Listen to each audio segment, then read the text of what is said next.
Salam sejahtera. Sebelum memulakan perbincangan untuk video ini, izinkan kita untuk memperkenalkan diri sendiri. Kita dari Klub Pendidikan Moral. Saya ialah Li Zuan.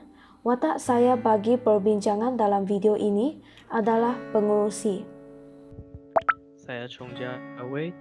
Watak saya dalam perbincangan video ini ialah naib pengurusi. Nama saya ialah Helena. Watak saya dalam video ini adalah setiausaha. Nama saya ialah Avinashi. Watak saya dalam video ini naib setiausaha. Topik bagi perbincangan dalam video ini adalah topik 1.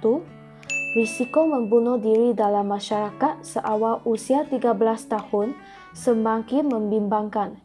Bagaimanakah ilmu dalam pendidikan moral dapat membantu mengatasi masalah ini?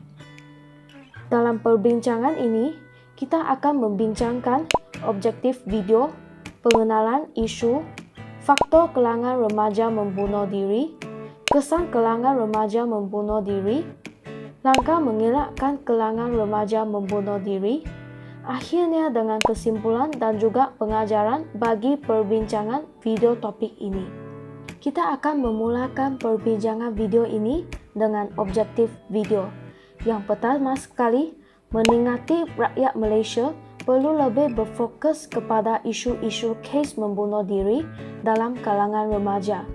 Yang kedua, bincang faktor-faktor remaja yang mempunyai kecenderungan atau merancang membunuh diri. Yang ketiga adalah bincang kesan-kesan bunuh diri dalam kalangan remaja. Yang akhir sekali adalah langkah-langkah untuk mengelakkan kalangan remaja untuk membunuh diri. Seterusnya, kita akan membincangkan pengenalan isu bagi topik ini. Risiko membunuh diri dalam kalangan remaja semakin membimbangkan apabila remaja seawal usia 13 tahun disahkan mempunyai kecenderungan atau merancang untuk berbuat demikian. Malaysia merekodkan purata 2 kes bunuh diri setiap hari bagi tempoh 2019 hingga Mei 2021. Pengarah Jabatan Siasatan Jenayah Bukit Aman, Datuk Seri Abdul Jair Hassan berkata, mengikut pecahan, kes bunuh diri yang dicatatkan pada tahun 2019 adalah sebanyak 609 kes, manakala 631 kes bagi tahun 2020. Bagi tempoh 5 bulan pertama iaitu tempoh Januari hingga Mei tahun 2021 pula, sebanyak 468 kes bunuh diri telah direkodkan. Ini menyaksikan secara purata sebanyak 2 kes bunuh diri berlaku setiap hari antara tahun 2019 hingga Mei 2021. Beliau berkata kebanyakan bangsa yang terlibat adalah berumur 13 hingga 17 tahun, iaitu 872 orang. Manakala usia 19 hingga 40 tahun pula seramai 668 orang. Beliau juga berkata, masyarakat Malaysia perlu lebih berfokus kepada isu-isu kes membunuh diri dalam kalangan remaja. Chong, apakah pendapatan anda untuk faktor-faktor kalangan remaja membunuh diri? Okay, so apakah faktor-faktor kalangan remaja membunuh diri? Adalah pengaruh sosial media, tekanan kehidupan dan kewangan. Pengaruh sosial media dia adalah memberi maklumat yang mengerirukan menyebabkan bunuh diri. So ada dalam satu case dia ialah pada Mei 2, 2017 ada satu cabaran dalam sosial media. Nama cabaran itu ialah Blue Whale Challenge. So cabaran ini ialah menasahkan remaja untuk melakukan berbagai aktiviti membahaya untuk memenangi cabaran ini, iaitu terjun dari bangunan tinggi. So contoh aktiviti dalam cabaran ini adalah borong bibir, pucung tangan dengan jarak. So sosial media yang prestij telah mengakibatkan kematian sebanyak 130 dan lebih orang remaja. Okay. So yang seterusnya ialah tekanan kehidupan.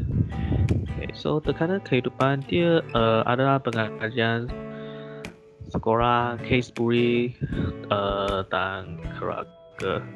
So pada Jun 29 tahun 2019, Ketua Pengarah Kesihatan Tan Sri Dr. Nur Hisham Abdullah dia berkata dengan individu berisiko tinggi untuk mengalami masalah kesihatan mental, termasuk kemurungan terutama ketika berada dalam keadaan stres, maksudnya tekanan, so yang melampau serta isolasi daripada rangkaian sokongan keluarga dan sahabat handai.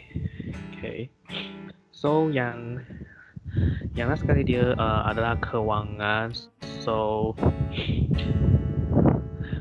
pada Mac 8 tahun 2011,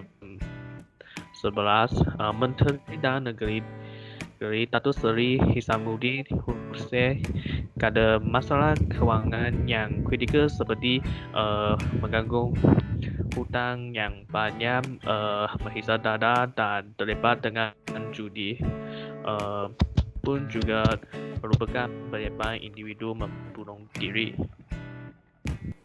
Terima kasih kepada Chong. Helena, boleh anda memberikan beberapa kesan-kesan kalangan remaja membunuh diri? Sekarang saya akan membincangkan tentang kesan-kesan dalam kalangan remaja yang membunuh diri. Terdapat 3 kesan, iaitu kesan kepada individu, kesan kepada keluarga dan kesan kepada masyarakat. Pertamanya ialah kesan kepada individu. Kesan bunuh diri apabila ia datang kepada individu itu sendiri. Hanya bahawa bunuh diri akan menjadi punca kehilangan peluang individu itu untuk menjadi pemimpin yang hebat, ahli keluarga yang berdikari atau ahli masyarakat yang berguna. Dengan bertindak kepada bunuh diri, individu itu telah mengakhiri kehidupan mereka secara tiba-tiba dan akibatnya mereka tidak akan mengetahui nasib baiknya yang mungkin datang pada masa akan yang datang. Kesan yang seterusnya ialah kesan kepada keluarga. Bagi kesan kepada keluarga, kematian mengejutkan seseorang ahli keluarga akan menyebabkan ahli keluarga yang lain yang berasa menyesal dan sedih.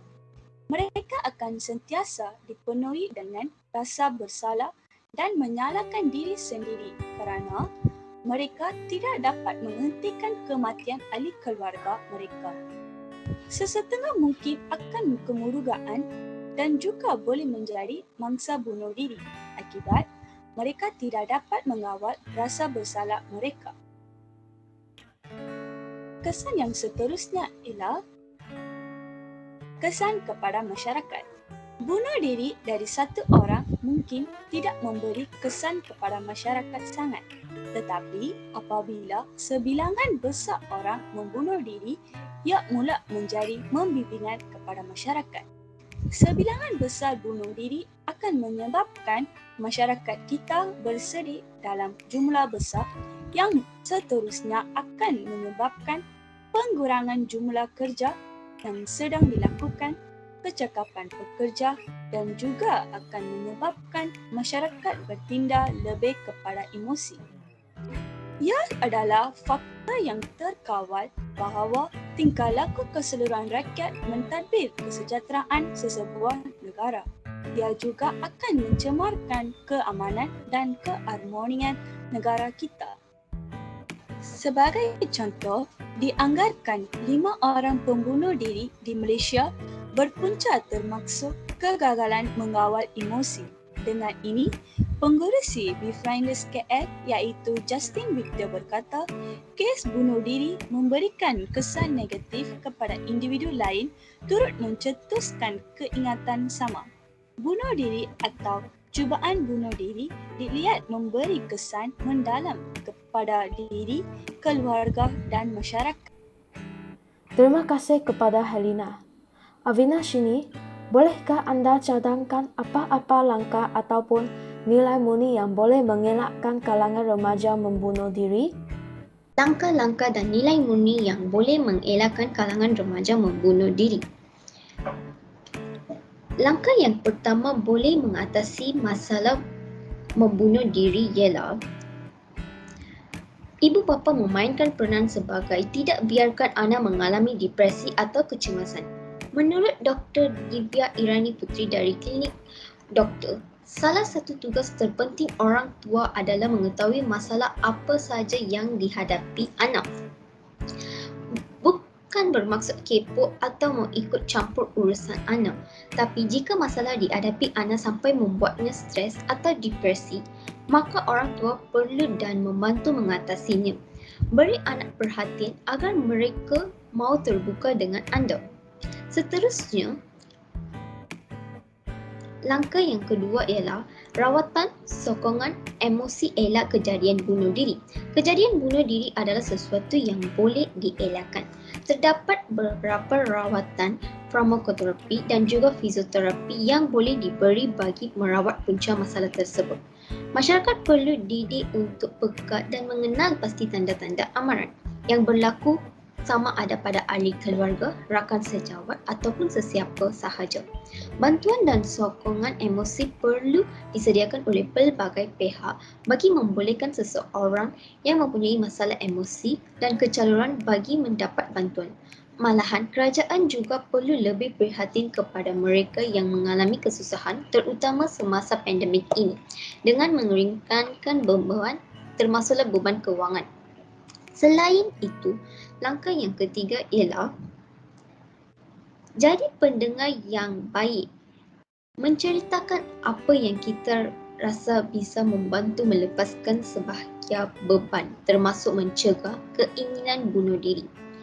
Oleh kerana itu, sebisa mungkin harus bisa menjadi pendengar yang baik ketika dipercayai oleh orang lain sebagai tempat mereka untuk menceritakan permasalahan hidupnya. Menjadi pendengaran yang baik tidak memerlukan keahlian khusus. Kita hanya perlu mendengarkan ceritanya tanpa memberikan penilai peribadi. Cukup hadir dan tunjukkan bahawa kita peduli padanya sudah mampu menyelamatkan nyawa mereka yang berniat mengakhiri hidup. Seterusnya, kita pergi kepada nilai-nilai murni mengelakkan karangan remaja membunuh diri. Nilai yang pertama, nilai murni yang diperoleh dalam topik 1 ialah seseorang harus memainkan peranan dari segi aspek moral agar tindakan bunuh diri adalah perbuatan yang tidak bermoral.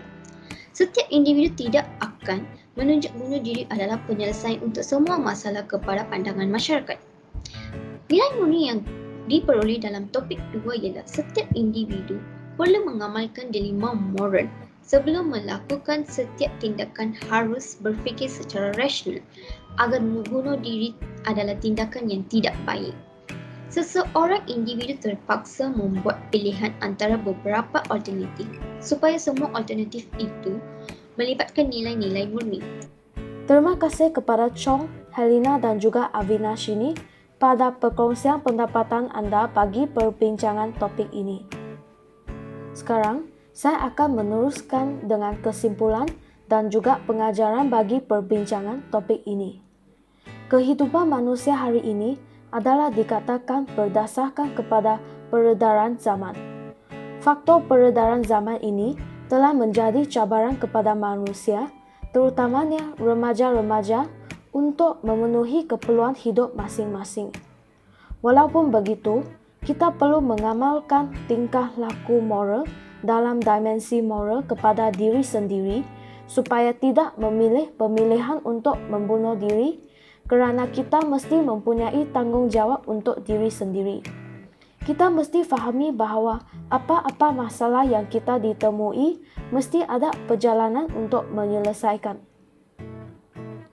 Selain itu, kita mesti melaksanakan konsep nilai baik dan patut dengan memuaskan hati dari segi kehidupan kita. Dan kalau kita mempunyai kecenderungan atau merancang membunuh diri, kita perlu terus membuat keputusan untuk mencari rawatan yang perlu supaya boleh dapat rawatan dengan segera. Selain itu, apabila kita didapati bahawa sekeliling orang kita mempunyai fikiran untuk membunuh diri, kita perlu memberi lebihan fokus kepada orang tersebut dan mendengar kesukaran dan memberi cadangan ataupun membawa orang tersebut ke rawatan. Sampai di sini sahaja untuk perbincangan bagi topik ini. Terima kasih kerana meluangkan masa untuk menengok perbincangan topik ini. Sekian.